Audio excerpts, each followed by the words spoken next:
Igbo ndị ọma na-ege m ntị, ekelekwa m unu. Ọ na-eme agụghị ụzọ, agụghị ọnụ. Ndụ mmiri, ndụ azụ. Mmiri atala ma azụ anwụla. Igbo, unu ga-adị. Biafra, unu ga-adị. Unu ga-amụta, unu ga-azụ. Chukwu emego unu ndị ukwu na ndị nwere ego, ndị nwere akụ na ụba. Otu ahụ ka ọ ga-adịgide ruo ụmụ gị na ụmụ ụmụ unu na ndị amụbeghị amụ na agbụrụ Igbo. Unu ga-adị ogologo ndụ. Unu agaghị achọ ihe unu ga-eri achọ. Ise. Fellow Biafrans, it interests me this moment to use it to discuss with those who feel like Biafrans are human beings, that Igbos deserve respect and dignity in their contraption called Nigeria. The whole world have attested to the Igbos sufferings in Nigeria. That is an untold hardship that have been leashed on them, an untold mayhem leashed on them, untold terror leashed on them since 1966. You can hear the confession of General Goan, Yakubu. What did he say? He said that the hands of Igbos are clean, that Igbos are not the ones who declared war in 1966 to 1970 in Nigeria, that Igbos' hands are clean from the coup of 1966 that led to the war, but rather Igbos in the military are trying to protect Nigeria, to make sure that Nigeria stands, to make sure that the coup plotters did not suppress or scatter Nigeria, that Igbo militaries in Nigeria really did a lot to stop the coup that was plotted.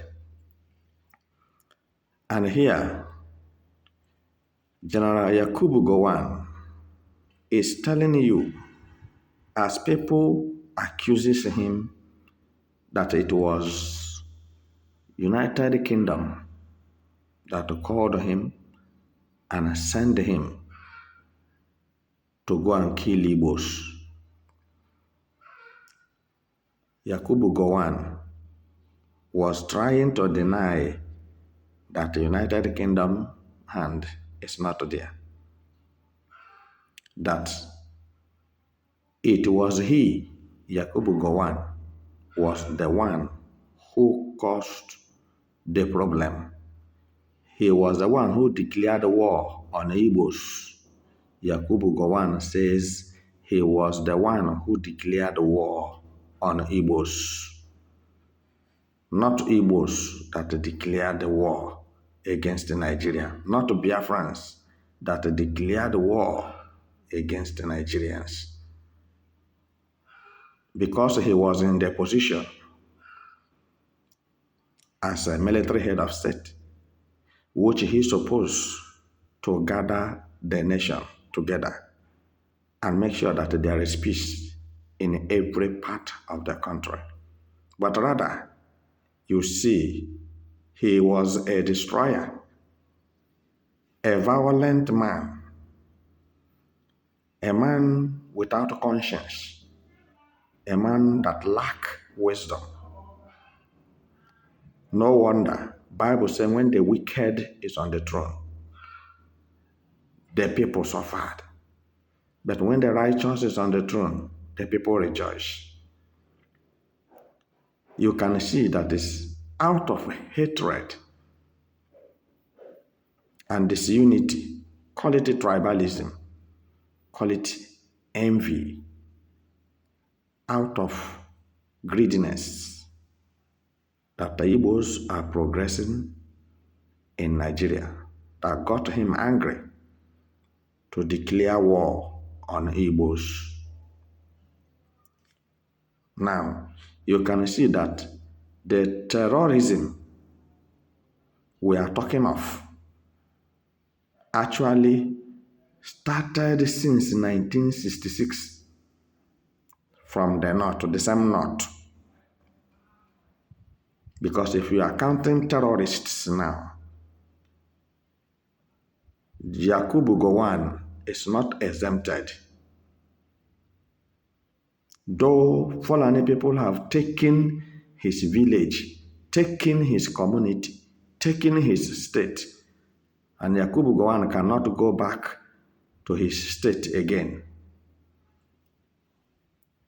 He sleeps in Abuja. He lives in Abuja. For the fear of what he created with his hands. These are the people who orchestrated terrorism many decades ago, over 6 decades ago.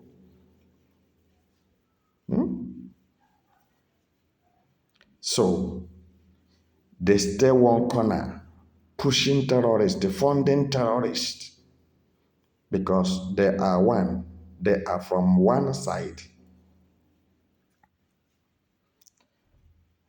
If I tell you the historical background of Yakubu Goan, you will not believe me. But I will tell you only one today. Another day, in my subsequent bulletin, you will get to know who Yakubu Goan is properly. As you see him, he is a stark illiterate. He doesn't know anything. He didn't go to school. I said primary school, he didn't finish because of poor background. And he want to use that grace that God has given to him to become the head of state by chance. He want to use it to wipe away a nation who didn't commit any evil out of the earth. Want to wipe away Biafrans. Now, he gathered these people and he's sitting down here talking this. What did he want now? What did he want? Is it reconciliation?